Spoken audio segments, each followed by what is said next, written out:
Hello and welcome to Soul Intent Podcast, the show that's for us, by us. I'm Joelah Noble and this is my amazing co-host Coco Mell, and today we have such a special guest on the show today. She is a fashion and wellness extraordinaire, honey. She's a content creator, digital marketer, and an all-round boss babe. We were literally just talking about how we're going to upgrade our homes, yeah? It is Chloé Pierre! Thank you for having me, guys. No, thank you for joining us. So this week we're going to be talking about a few important topics we've come across, but mainly we're going to be talking about the idea of wellness and what that really means, along with our fave segment, Cuss-A-Crep, where, you know, we talk about trainers that we don't really like, and Chloe's going to give us her opinion on that. We're also going to do shout outs where we shout out people in our community who are doing amazing and inspiring things. So let's get into it. Chloe, you know, like I said earlier, boss babe, doing your thing. Obviously, you're the founder of wellness platform Thyself and thy.selfmen, which I think is really amazing, and I'd love to get into that later on in the show.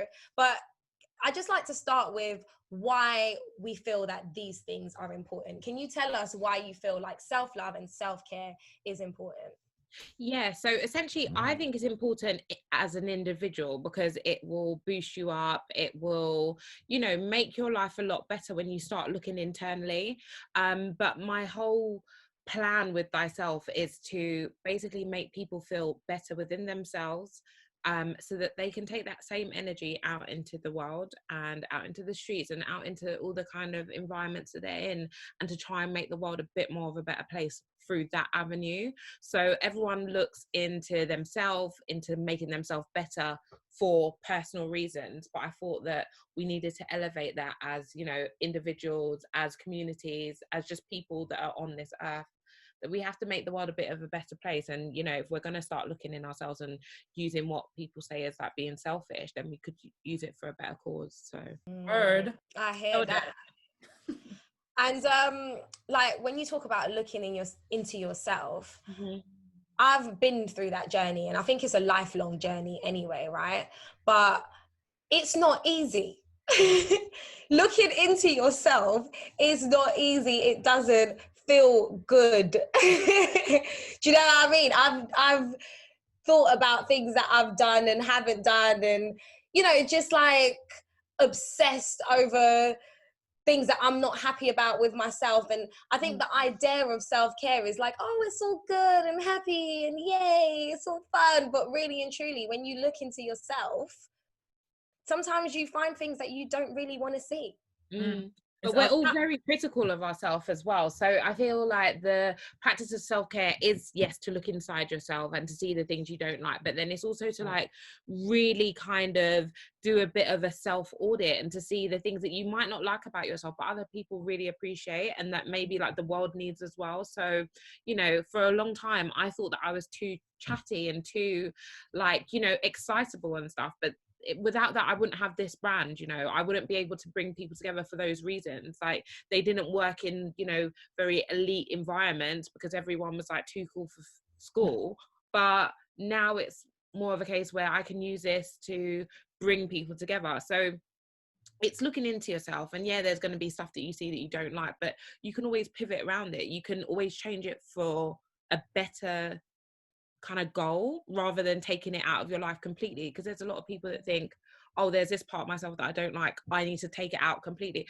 It doesn't really work like that. If you're so used to being that person and you're so used to having these traits, the best thing you can do is pivot them and change them and make them work for your current situation. If you're a bitch, maybe you can make that work for you, like, I don't know, being a bitch at work, or, you know, putting it into, you know, standing up for people that really need it, you know.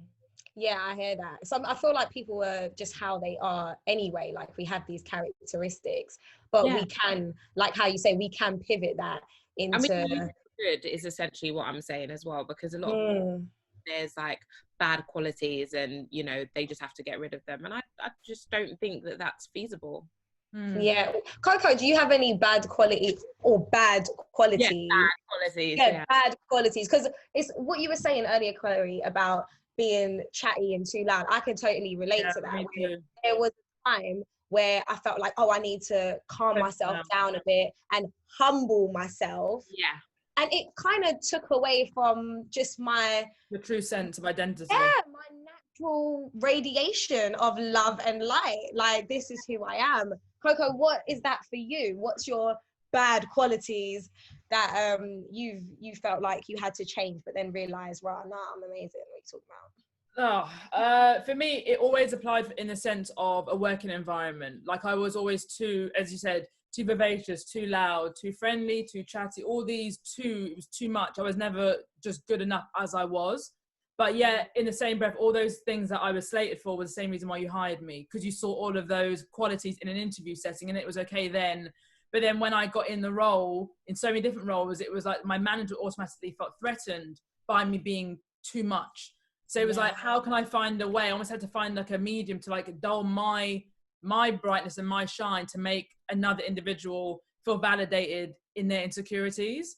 So for me, that it was a real battle. And I always actually went into my last interview that I did, and I said to the person who's my boss, I said to him, I am not a threat to you. I'm coming here, simply want to do the job that I'm applying for to the best of my ability. I just need you to be a mentor and a teacher to me. I do not want what you have. Please don't feel like I'm trying to attain your level of, hierarchy. I don't want it. But ultimately, it ended the same way that I hoped it wouldn't, was that I was a threat. And when you're a threat, you then almost you got a target on your back. So then you're dodging bullets, you're dodging these individual bullets in the workplace. So for me, it was a lot of that, trying to dull myself down from being all the qualities that I realized actually makes me what I am. And if I didn't have those traits, I wouldn't be so hungry. I wouldn't be so, such a high achiever and have such high expectations. I was willing just to stay at that mundane, level. Yeah, which that they wanted me at. Are comfortable with, it's all about making certain people comfortable. That's wild. But then without it, you wouldn't be who you are today. So just, and sometimes what kills me about jobs is that they put this on like the job description, like we need someone that's assertive, we need someone that's confident. And then you come in and then they're like, oh no, but that's too much. Yeah, so they're like mute. They're trying to put you on mute. There, so that I could have worked to that. But yeah, essentially it's just good to be in your own lane, and I feel like that's where I'm at, and that's where I have been for a long time, because you just can't meet certain people's goals. You just have to do you. Definitely.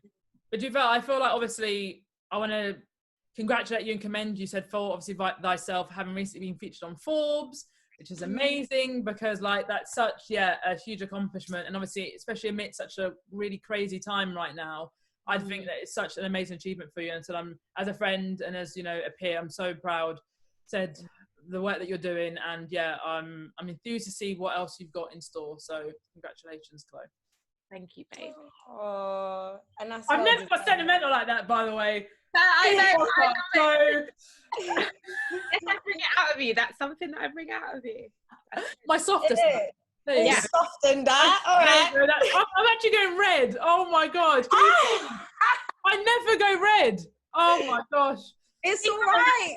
Though, babe, I'm seriously I'm really good at charming people, because it's a nice thing to do. It's a quality that I've learned. You make people feel good about themselves. It's good. We love it. We love it. They're more willing to give you what you want when you make them. I don't realise that. Who did you speak to at Forbes, Chloe? Oh man, no. I actually, I've got someone doing our PR at the moment. So that's an investment that I made into thyself as a business, because being such a disruptive brand and not having, say, a lane to follow, or there's no kind of there's just no directory. So I have to do things myself. So I've just been really really fast with how we change things, how we move things, which directions we go in.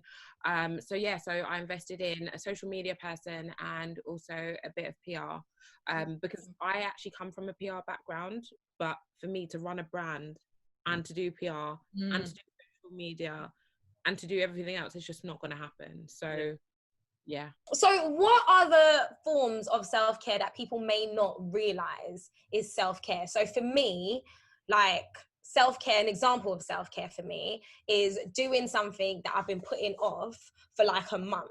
right? Because I've been mad anxious about that. And I have to finally get to that. So that's me taking care of myself, because I know that my future self is going to be really happy about that. But it doesn't make me feel good because I don't really want to do that stuff. So what are other examples? Good. I don't think self-care has to feel good straight away. So most of the things that I've learned as part of my self-care routine or part of my journey haven't felt necessarily good because it's been new. And sometimes things that you don't, unless they're really exciting, and unless you have someone else on that journey with you, they're not always like going to be, you know, the first time is not going to be memorable for like all the good reasons. But essentially you are doing this by yourself, so it has to be something that works for you specifically, not a group kind of activity. But yeah, for me, I feel like, you know, spending time at home is actually quite important. Just like actually reading, I told myself that during lockdown I was going to get through my whole bookshelf of books. Not happened. No, that's wild. I have been enjoying reading, and I started reading Akala's Ruins. I can never remember, it's such a long title, but is it Natives? That's it, Native. Ruins.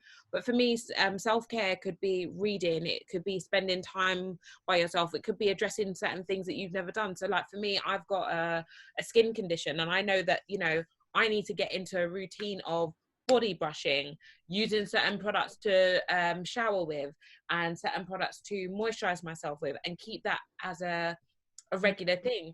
And you think because it's for me and because it's for something that's like an external organ that I'm trying to kind of do it for, that I would be more open to doing it quicker and making it a part of my routine. But it's hard because it's something that I didn't necessarily grow up with. Body brushing, I didn't necessarily grow up with using like all these like pharmaceutical creams and stuff, and you know, I probably don't like the smell, so I'm like blah blah blah. But self-care could also be going for walks, you know, finding new activities to keep you fit. It doesn't have to be like HIIT workouts, it could be going for a run, it could be learning how to jog, it could be learning how to skip. Personally, I like to travel, so I went on a date recently, and this guy took me to like Southend, and then he also took me to Kew Garden. Ooh. And like we did all these external events and like walks and stuff, and that was amazing because being in lockdown, it's really hard to travel. Yes. So that was just amazing, and that's for me is like self-care. It's like getting out of my current environment.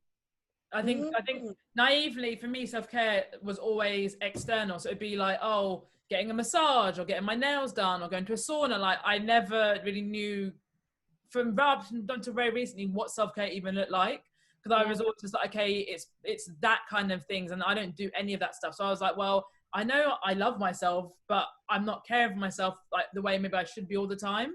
But I've been in lockdown, I've been tapping into those little kind of escapisms, maybe a bit more, you know, and that self-reflection as well. As well. Like people take meditation as like being like so airy-fairy and fluffy and whatever, but it really helps like just calm your mind, especially for women like us that, you know, are doing multiple jobs and managing multiple jobs, which come with multiple stresses, and you know, it's crazy. So even having that as like even 5 minutes out of your day is insane, and it can make a difference. Such a change. Yeah, even the way that you might approach someone. So like yesterday, I probably sent a few RC emails, but maybe if I had meditated before, there would have been those RC emails, because I would have been able to like take it all in my stride, you know. But sometimes you need to send RC emails as well. So in piece of positivity, I've mentioned meditation quite a few times, and it really does alter the rest of your day and your reactions. Like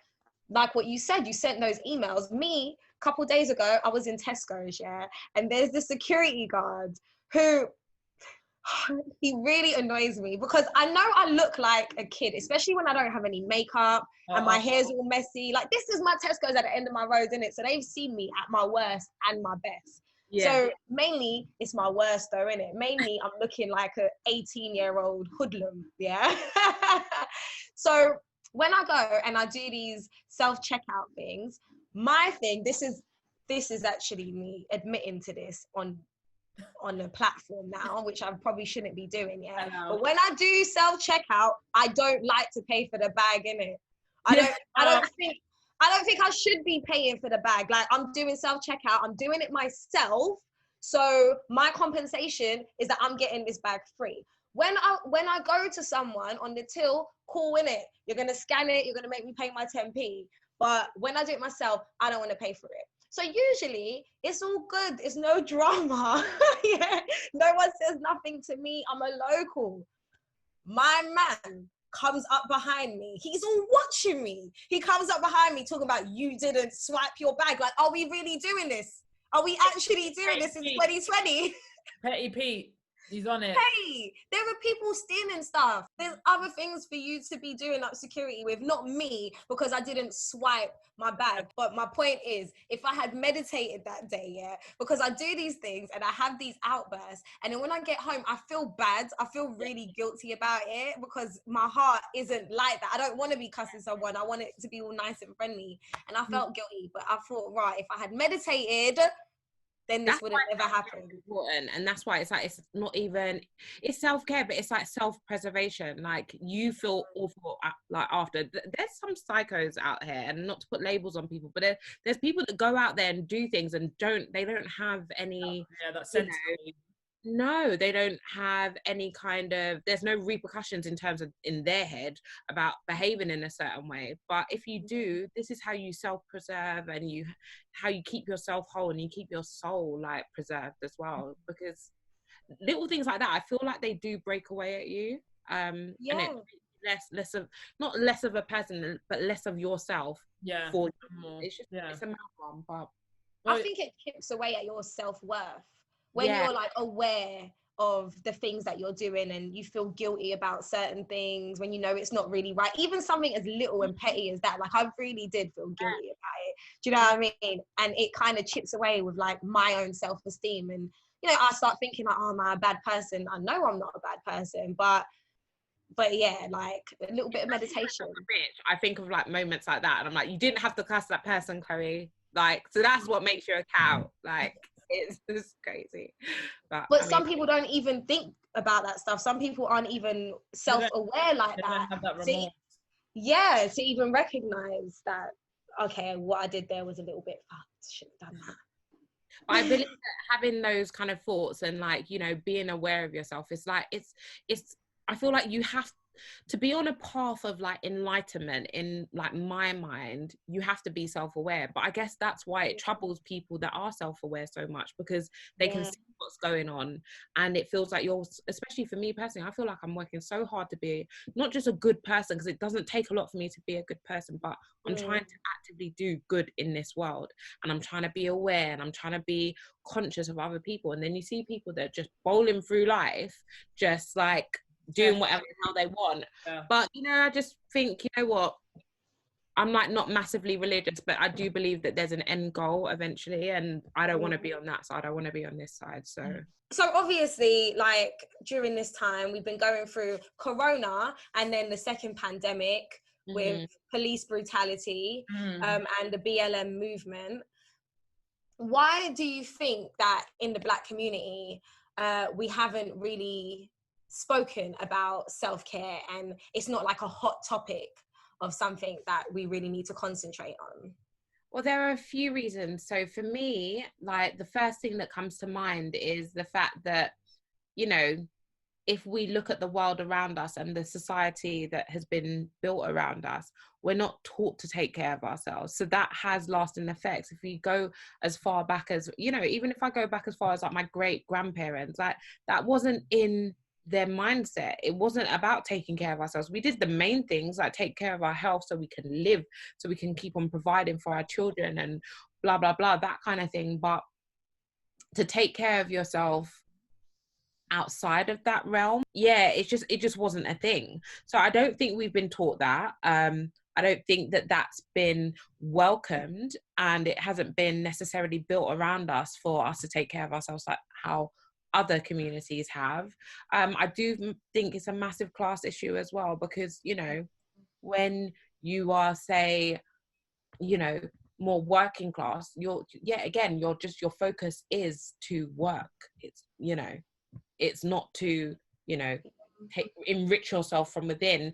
We're not taught to be practitioners in certain cases, we're taught to be workers. You know, all of these things make a difference, and they matter, and they can, you know, explain a lot of the reasons why we don't take care of ourselves really as Black people. And I guess what I know as self-care, as you know, growing up, it was make sure your hair's done, make sure everything outward facing. And again, it's just, it all feeds into that same narrative that we need to be liked and we need to be accepted by not just the others, or you know, people outside of our own communities that don't necessarily look like us, but also within our own communities. That's the only way that we're going to thrive, if that's the only way that we're going to, you know, get the partnerships that we want, if that's the only way that we're going to be in the right communities which are going to, you know, bring us up a little bit in the world, is if we look a certain way. So that's why so much emphasis has been put on that rather than within. And for me personally, I don't really give a damn what anyone looks like, but if their soul and if what I see spewing out of them from internally is like gross and disgusting, I'm taking care of you. And I feel like I've built up such a kind of awareness of like, I could see someone a mile off if they're just not nice. Like I went to a kind of get together last weekend, and there was literally everyone there was just so nice, and I felt like, it's so weird how, like, to say it, but sometimes it's like they have like not like a halo, an aura. It's an aura, yeah. And I'm like literally calling everyone angels at the moment, because I just feel like that's how I feel. Like I'm around people that are just literally angels, like, and it's not about them giving anything to me. It's just how I see them moving in the world and stuff, and moving like with other people that won't necessarily have anything for them, but they're just nice. Yeah. You see people that are just dark, man. I feel like I could just see that a mile away. So if I meet someone, I've got someone in my mind at the moment actually, but like he's like a really nice guy, but I just feel like there's something not quite right, and I feel like I need to go along with that because my instincts are super strong now that I've taken out 3 years of my life to focus on my internal. Like I know when someone's not nice, I can smell that a mile off. Sometimes up for like giving them a try, but other times I'm just like, nope. Yeah. And I'm not horrible about it. I'll just like, they'll talk to me and I'll be like, nice. Yeah. I'll just keep it moving, you know, but I don't even need to say it to them. Like, I've got friends that I've had for years, and you know, we've had ups and downs. They've said things that have, like, you know what, I'm not gonna lie, they've upset me. And where I've kept myself away now I feel like a lot of people just retreat to you. When you pull yourself back, people generally come towards you if you're a good person, and they're coming towards me, and I'm like, no, stay. Stay far back, stay far away. Seriously.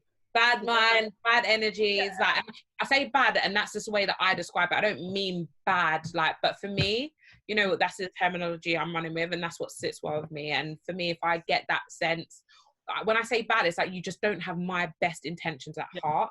You might not even have your own best intentions at heart. I can't fuck with anyone that doesn't have those kind of things. Those two main things, I can't fuck with it. So definitely. I think for me, I think if people even have like an agenda, like that in itself is a bad motive.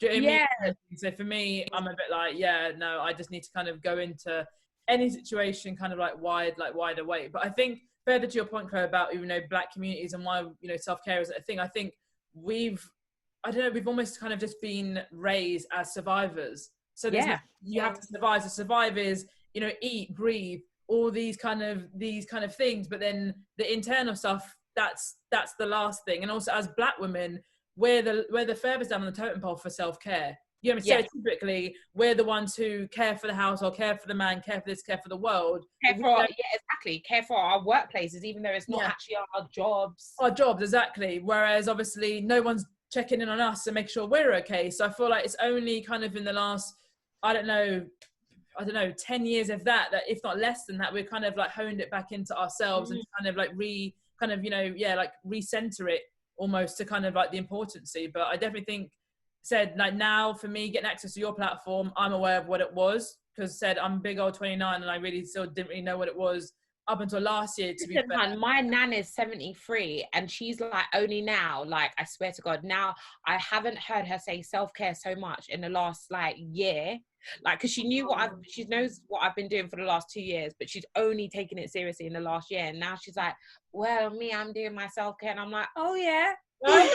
Yes, I'm like, yeah, but it's good. But it's like, you know, even for her, she's like, I'm sitting here and she makes like a little like fort of like covers and stuff. So she gets like really cozy in her seat. And I'm like, you're crazy. And she's like, no, this is my self-care. This is why I put myself. This is why, you know. Yeah. So don't feel bad about that, because we're all learning, you know. And as Black women, like, it's mad. She's 73 and she's just learning what self-care looks like to her. Wow. Yeah. 100%. That's mad. And it's what you said about the older generation. It was all about survival for them and looking good to everyone else, where it's just like, do you know what? I'm gonna make this decision because this is what's best for me, and I'm not hurting anyone, and I'm not gonna alter it based on what other people think of me. Where I've made so many decisions based on the opinions of other people. Yeah. Which that is a massive part of, I mean, it's probably a case of like human nature, but I've experienced it so much as a Black woman, like just being so worried about what other people think. Like, why would I do this job, or would I go into this direction? Would I wear this? Like, you know, but once you get rid of all of that, like, you're actually free. And you know what you're saying about survival mode, I always have these conversations, and it's been like one of our like most popular subjects is surviving versus thriving. What is it? What does it look like? And we're taught to be survivors, but we wouldn't even know what thriving looks like because we're just always on that kind of track. Like airplane mode is just like kind of like cruise control. That's kind of what it feels like. And then you almost disengage from that and you're like, shit, I haven't cared for myself. I haven't checked in with myself. I haven't shown that love that I deserve. You know what I mean? So yeah. And if we just stop, we might actually realize that in certain areas we are thriving. Like, it might not even be a 360. Most people aren't 360 thriving all the time. And if they are, you know, they're not realistic. Not realistic. It's not life. No, it's not. It's not. Like, there's some part of your life that is like probably quite insidious and like it's got loads of shit going on. Like, I don't believe any like perfect doesn't exist. Like, we can try and work towards it, but it does not exist. We need to look at the parts of our lives which are thriving, and take that on board and be grateful for that stuff as well. Massively. That's what meditation also teaches you, to be in the moment and to be centered and grateful for what you have in that moment, because we have a lot, we really do. Seriously, we do. Earlier on as well, you were speaking about keeping the bad vibes away from you. I've had a lot of that in my life where, like, I've had friends for super long, like I really love them, but I know that there's a vibe there. Like, I know that really you probably don't really like me that much, or you don't have the best intentions for me, or whatever it is. Like, it's not positive. It might even be within themselves where they have their issue, but it's reflected on how they treat and speak to me. The issue that I've had in the past, and now being alone for the last 2 years, for the first time since I was like 16, mind you, I've really realized the power of following your intuition, like what you were saying earlier on. But the issue that I had was forgiving people. You know what? Not necessarily forgiving people, but understanding and being empathetic to people's situations, and therefore keeping them in my life because of that. How do you find the balance of understanding that people are just going through things and people make mistakes, and being empathetic to that, and also deciding that, you know what, you're actually not for me, you're not in my life, I don't really desire that anymore? I think it's hard and it's so individual. Like, I've had so many of these occasions and I still have them. You know, there's people there that, you know, like, I'm, without saying leave me alone, I'm telling you leave me alone, but you're still there. Like, what is wrong with you? Like, leave me alone. Like, can't you see I want peace and happiness, like everything, come on. But I feel like understanding is something that I have inside me. It's one of like the skills that I have. It helps my communication by understanding people. But what I've kind of learned to accept is that you can't understand everyone, like, because a lot of people, they do things and they don't even understand why they're doing it. So how am I going to come in and like break it down for them, or even break it down for myself? Sometimes it's not worth that. It's not worth you doing that. So I think when it comes to understanding, that's a choice that that's an activity for you to do, and realize that maybe if you can't get to the bottom of it, maybe it's not meant for you to get to the bottom of it. Like, you're not a psychologist, you're not here to like help people in that way, but maybe you can say, you know what, I'm trying to like work out what's going on with you, I can't do it. Like, you can use language to help them understand that like this is just not a place for you to be in, and it's not a place for you to understand. And I do think a lot of relationships break down because of communication. So if you've got a friend that is like maybe like looking at you sideways when maybe they don't think you're looking, but you can see them, because that's happened to me bare times, where like I can see someone giving me a look and they think I can't see, and I'm like, I can see you. Yeah, I can see you. Believe that I've got eyes in the back of my head, I can see it. So yeah, it's mad, but it's like, yeah, just, you kind of just then, that's why I'm a massive fan of like just making your own kind of path and like moving away. And because I don't always think everything needs an argument. I can be very argumentative, and I quite enjoy it because it's a form of communication. But I just don't believe that sometimes it's necessary, especially if it's not going to get anywhere. And then with forgiveness, I feel like there has to be a certain level of understanding to forgive someone. And if you can't reach that, then it's okay to not forgive someone, and it's okay to move on. Like, a lot of people are like, oh, cancel culture. But you know what? If you're protecting yourself, I believe that it's okay to do it. If you've got to a certain point of your communication that you guys are just not understanding for whatever reason, you're butting heads, the best thing to do is just take time away. Like, I've had friendships that I've known, like there's one girl in particular, I've known her since we were like 5. We grew up together, best of friends, and then there was things that like, there was definitely tension, and we ignored it because we didn't have the communication to talk about these things. We didn't really know how to discuss it. So then our relationship broke down one day. I think it's like she didn't pick up something for me, and I was just like, that's it. And then it just imploded. And we didn't speak for good, like near enough, like I don't know how long, but it was years, and like it upset me. Like, we had lots of mutual friends, like we go to like the same things, I just wouldn't speak, and it was weird because we had grown up together. Like, it was mad. But now what we do is we kind of like settled it a little bit, but we're still learning how to build our friendship again. And then I'm just being really honest with her and just being like, do you know, I don't like it when you do those kind of things. Or I'll say like, you know what, I don't like it when certain people in our friendship groups do that, and she'll understand it now.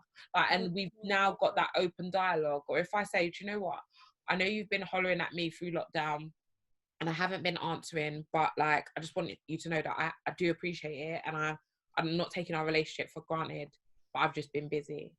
Like, even those kind of things, it's just letting her know. I think like that acknowledgement, I think, is what a lot of people kind of like. Because it's lack of communication why relationships of whatever kind fuck up. But I think definitely like when you say about forgiveness, for me, I think I can forgive you at a distance, as in like, I can forgive you. Yeah. No, I've forgiven you, but I don't need to like let you know I've done that. Do you mean I don't need to kind of validate your feelings to a degree where you can sleep at night? Yeah. Like, okay, Coco's forgiven me. I know I have. So that's enough for me to see. So I'm always like, me telling you it. I don't need to sense check that with you. That's a right that I don't feel that some people necessarily deserve or even earn.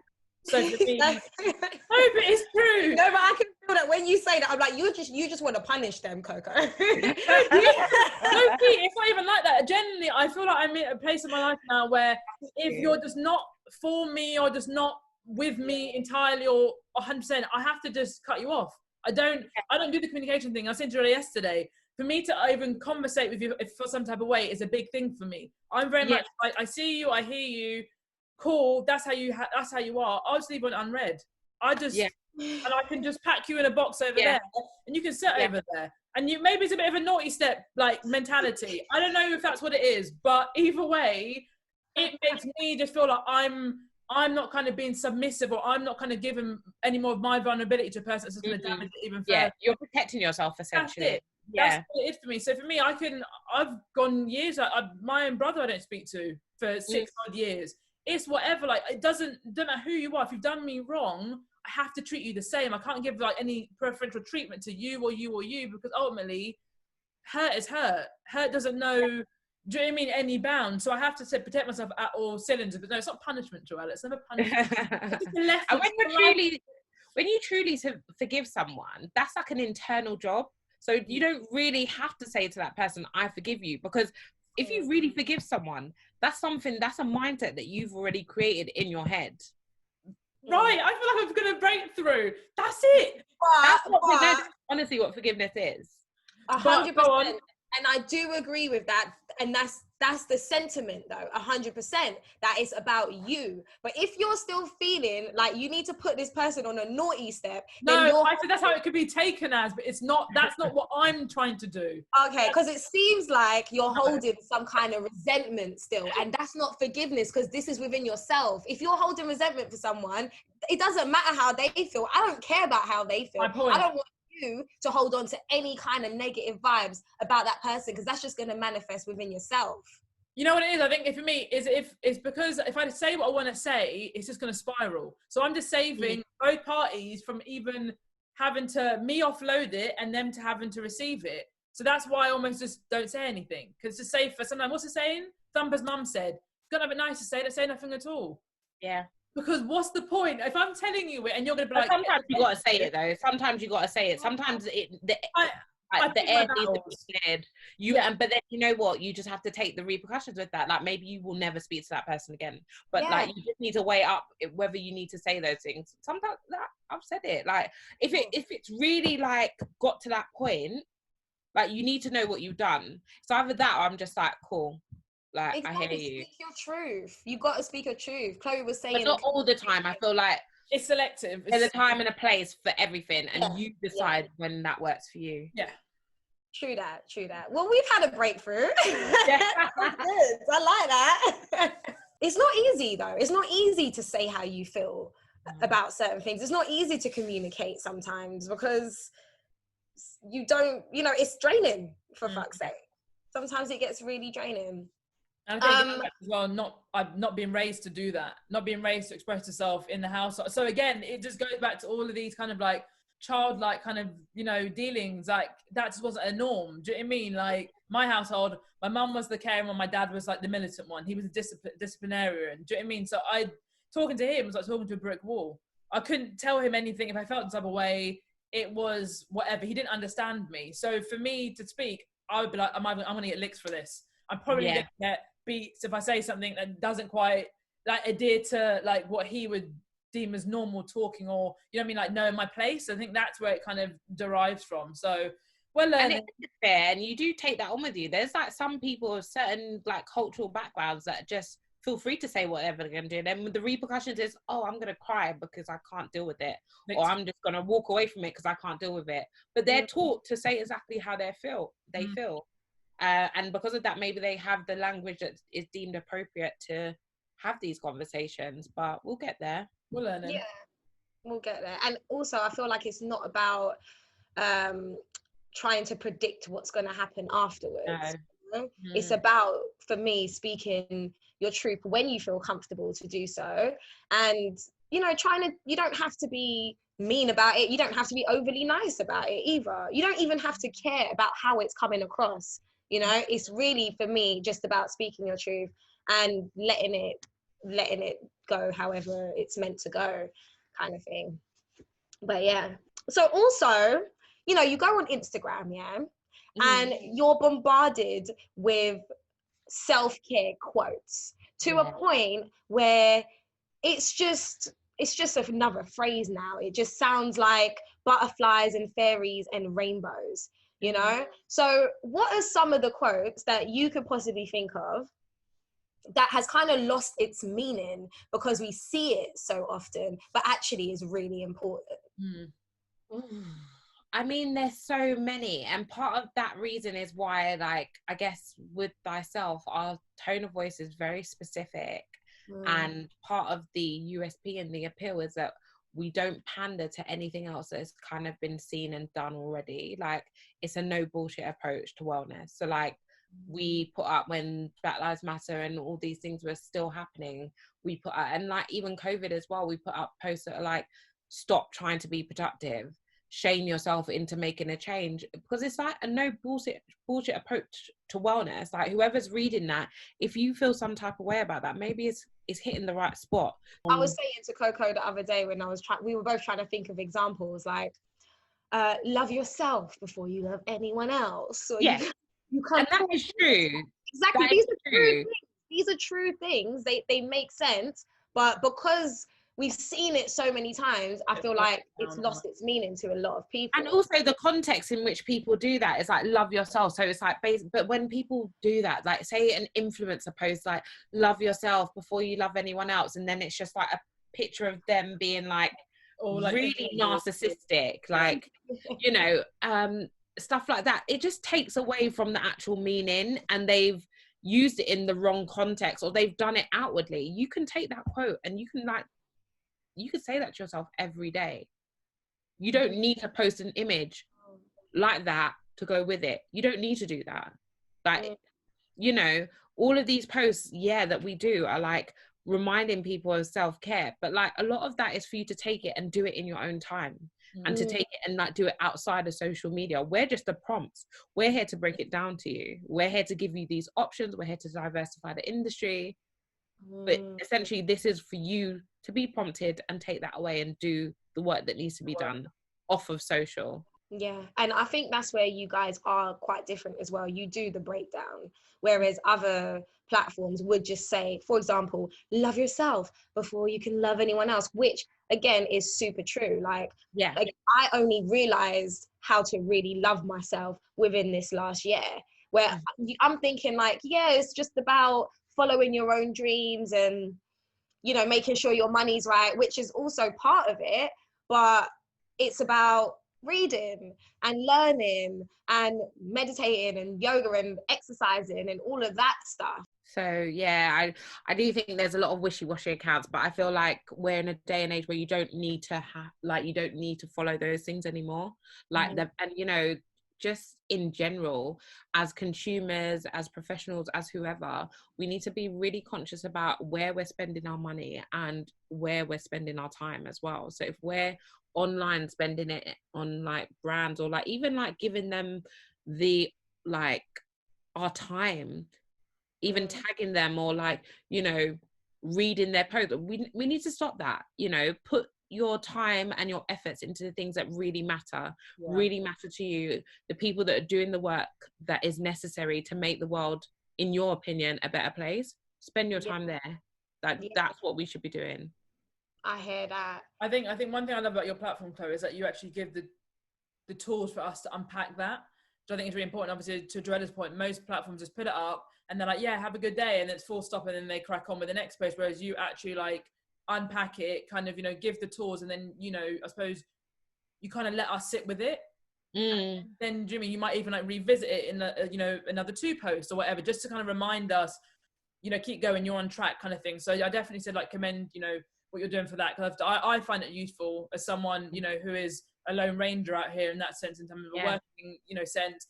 Just looking at it, I might be going through the feeds and I see a quote you put on, I'm like, okay, that's true. I think specifically one that stood out to me in a mental lockdown was it self-care for black people, I think it was? Self-care toolkit for black people. I love that. And then when you were like, specifically, it's like slide 6, and I was really like kind of like invested. It was just, you were using just really simple words like educate, and then explanation underneath what that looked like, and really break it down. So I think for me, I'm a visualizer, so I like to see what you're talking about. So that for me would be like digestible. So I just definitely kind of love all that good stuff. I want to see more. And also to see other women and other people, just people in general, on the same kind of vibe, it makes such a difference. Like even for me, like, yes, I'm a lone ranger in terms of my mission here in the UK. There's like no one that's doing it like I like 100%. I know there's people that have started creating accounts recently and stuff, and like, you know what, the more the merrier. Like, we are not in competition. The more the merrier. However, if I'm going to look for people, I know that I have that support elsewhere, because there's people that have been doing this around the same time or even longer than me that have like basically been like my allies, but globally, so I can ask them what they're doing in their regions and stuff like that. And it helps because it's really hard to be a visual person and to not see what it is that you want to do constantly. So having those spaces is really good. And obviously I hope that thyself is one of those spaces as well that can, you know, be that support. So yeah.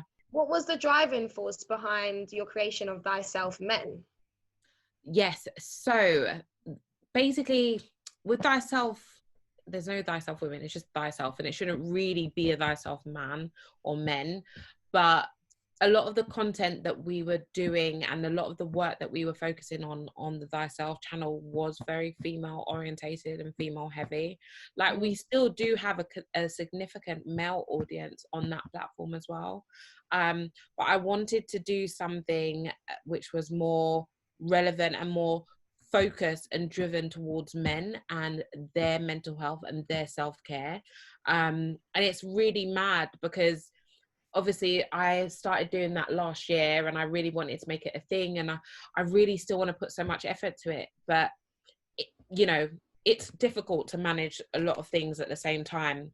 But then someone I know recently committed suicide, and it just made me realize that maybe I don't feel like it's my fault or anything, but like maybe if it was around longer and I'd put a bit more effort into it, maybe then it could like stop certain things like that happening and giving people that space, because there's a lot of men that suffer.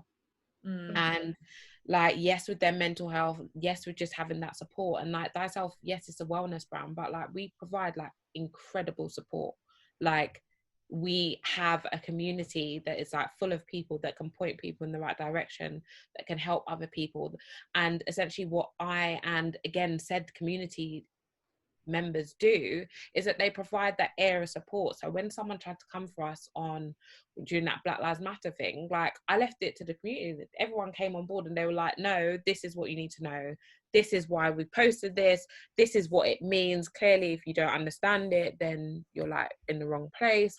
And I felt that I had that backing, but I don't feel like men always have that.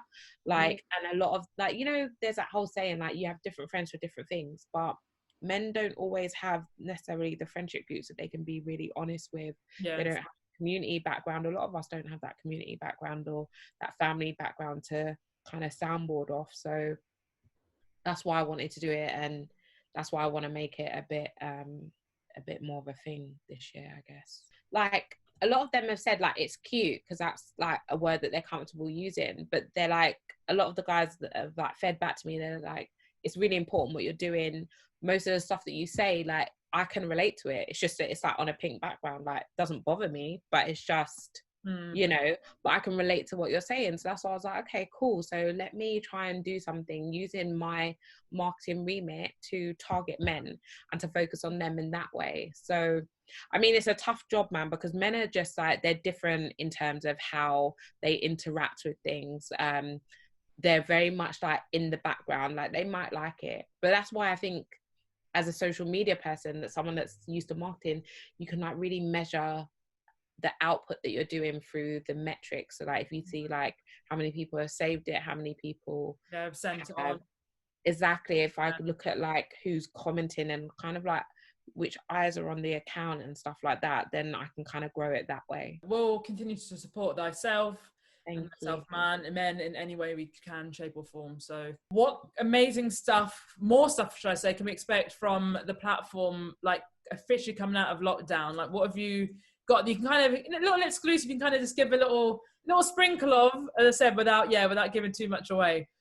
Yeah, so as I said, we are rolling into phase 2, which is like very press heavy and very much like get ourselves out there. We've done the groundwork to tell people who we are, but now we're going to go in terms of press, the brand collaborations, the building of what is essentially going to be a really new and disruptive wellness brand. So we will have a website. You will see us in a few press articles. I'm trying to think, like there's a lot to be done. Yeah. And especially like it's like new territory, because obviously we're not in physical spaces, and I really wanted to have a physical space, but there's ways around that. So yeah, strategy. That's all I can probably. No, that's enough. I'm excited. I'm excited. It's gonna be and once we actually get out of our houses like properly, because I know I'm not venturing out as of yet, so I'm waiting for the right event. So maybe this could be the event that drags me out, mask and yeah. maybe. Oh, I forgot to say we've got merch as well, so like that's coming plug up. A merch. Oh, I would totally wear a thy.self jumper as well. Yeah, like if you we do want to have a jumper. We do want to have a jumper, but like obviously as a brand, and as a person, I'm very much into sustainable like living, consumerism, but also just like sustainable behaviors and like in like relationships. So yeah, there's a lot to include into that. So I'm really actually looking forward to the merch. I could actually send you guys some stuff soon. So. Yeah. Oh. So just little bits, nothing major. Listen, a gift is a gift. I'm not. Oh yes, I'm excited. Yeah, this is such an inspiration. Like I love it. Please keep doing what you're doing. We'll try. All right. Should we move on to Cuss-A-Crep then? Yeah. Yes. So now it's time for Cuss-A-Crep, my favorite segment of this whole entire show. Also stands for CAC, where we highlight some trainers that we're just not really feeling. And so, Coco, do you want to go first? Right. Let me get this this bad boy up. Wow. So obviously for those who can't see, I have chosen these Nike ISPA Zoom Road Warrior. What a title. This is basically one of Nike's newest release. It's retailed at $434.95. It's a definite high price point shoe, and it's very much kind of, I don't know how, futuristic. Like it looks so conceptual. Yeah, but also it's a bit like DIY, kind of like it looks like the has like zip ties on it. Do you know what I mean? It's all kind of. It's very Virgil did something with the Hirachi.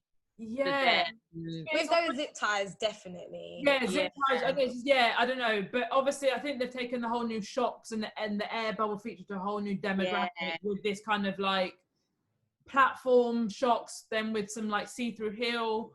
So yeah, it's just got a lot of going on. But for me, it's just like, why? Like, is it a running shoe? Is it a performance shoe? Then I might get with a title like Road Warrior. It kind of has to be something on road. Do you know what I mean? It has to kind of be that element to it. But then the upper looks like flying it. So I'm like, maybe it's a breathable running shoe at a really high price point. So that's ridiculous though. That's like 400. What 400 did you say? 435.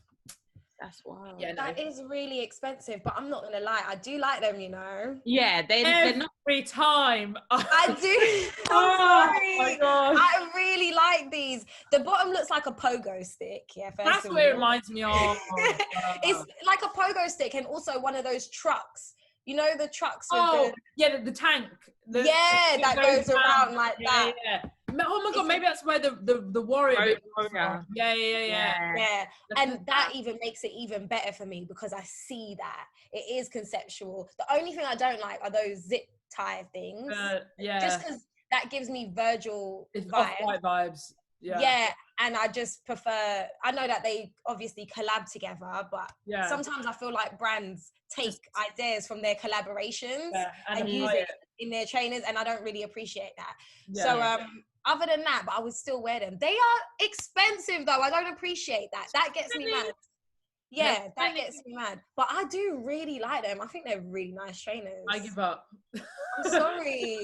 I'm sorry. I think I like them. I'd like to wear them. I'd like to see how they feel. You know what I mean? I want to see the technology behind them and see how they like actually feel on road. You know? I'm definitely feeling like a bounce. Like I definitely feel like I could be a bit like a gazelle. Do you know what I mean? Like catch me if you can. So, but the shock does the same thing, and so do like most of the Vapor Max. So this is like you're walking on stilts a bit. Yeah. And it's a little bit rigid. Yeah, that's. Imagine if these are stiff, like they actually don't really like mobility. What if they just give like kind of like bounce, literally from like not even the balls of your feet, but maybe the heel, like a little lean back. Yeah. That wouldn't be nice. I wouldn't like them to be stiff. That is how I feel about the Vapor Maxes. They're a bit too stiff for me. But I still really like Vapor Max. But I would try this. But what have you got? What's your one? All right, let me find it. Let's have a look. Because Chloe, whatever Joelah hates, I like, and vice versa. I don't think you're gonna like this one because it's just ugly. Oh, you said that with the last one, and then I like that too. Oh my God, the bones! I fucking love these. I love the 700.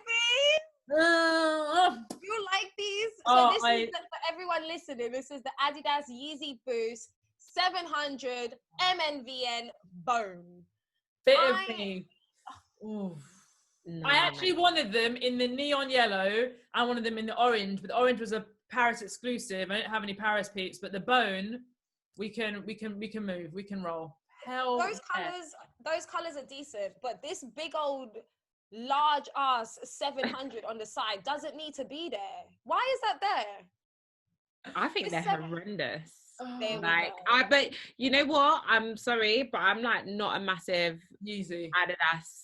Like, or no, I love Kanye, but I'm just Kanye, not Adidas. Yeah, I'm not like, I don't like Adidas, and I don't really like most of the Yeezy clothes either. I like Kanye for his music. Oh yeah, but that's it. They're monstrous. They're just awful.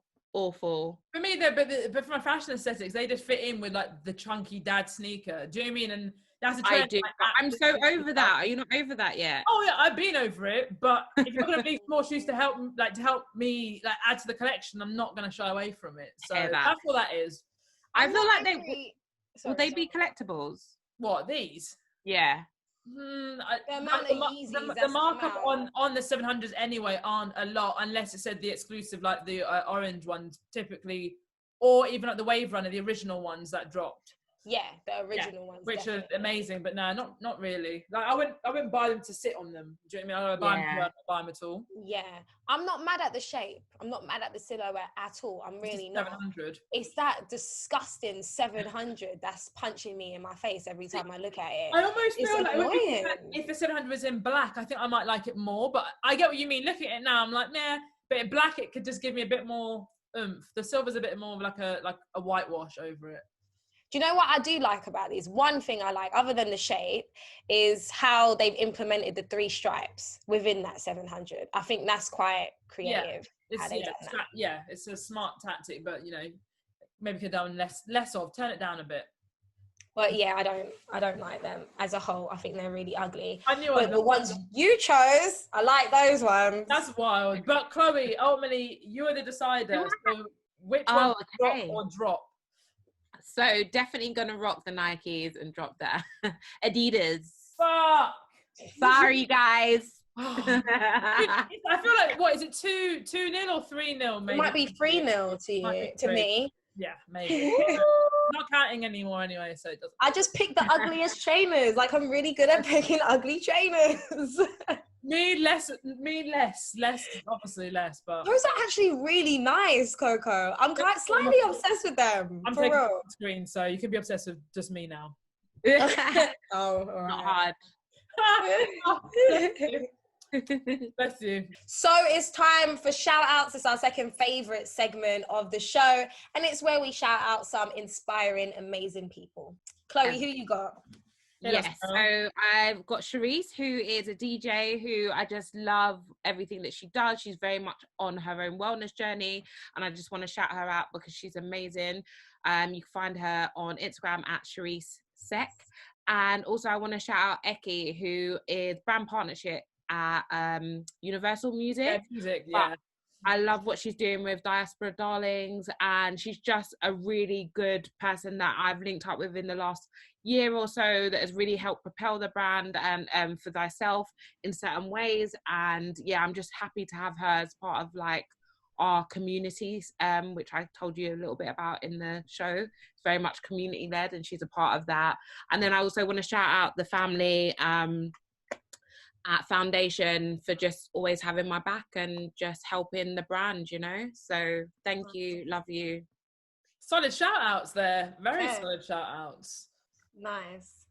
I've got my, well, I didn't want to lead by saying she's my cousin because she's also an amazing artist, but she is also my cousin. She goes by the name of Ayama. You can find her on Ayama Artist, I believe, on Instagram. It's IYAMAH. And that's actually a play on our shared Nigerian last name, which is Ayama, with an A instead of an I. And so she's put the I to make it Ayama, like, you know, identity stuff. So yeah, shout her out. And she's an amazing singer. So you gotta listen. You got to listen. I actually feel like I might actually have her saved to my talent board on Instagram. Not like you. She's going to mine. I want to cast, so I'm glad that you kind of brought her to the forefront of my attention. So nice, yeah, she deserves it. She's amazing. Who you got? Right, mine is brand share the mic, which actually Ecky's actually part of, and obviously it's a great platform that encourages brands to share their platform and amplify the UK Black voices, which I think is obviously super important. So yeah, it just has an array of different people taking over, you know, from the music industry, from the fashion, wellness as well. There's a loads of different kind of entities that are taking part, and I just think what an amazing opportunity to just give us the platform that we deserve. I think a lot of times you have these amazing businesses and companies and, you know, brands and ideas, but you just don't actually have the voice or the reach to amplify it further. So I think the fact that's, you know, that there is someone designating their time and efforts to do that, I think is amazing. So yeah, go and support. Said their Instagram handle is brand share the mic, MIC. Yeah, check them out. Yeah, definitely. Nice.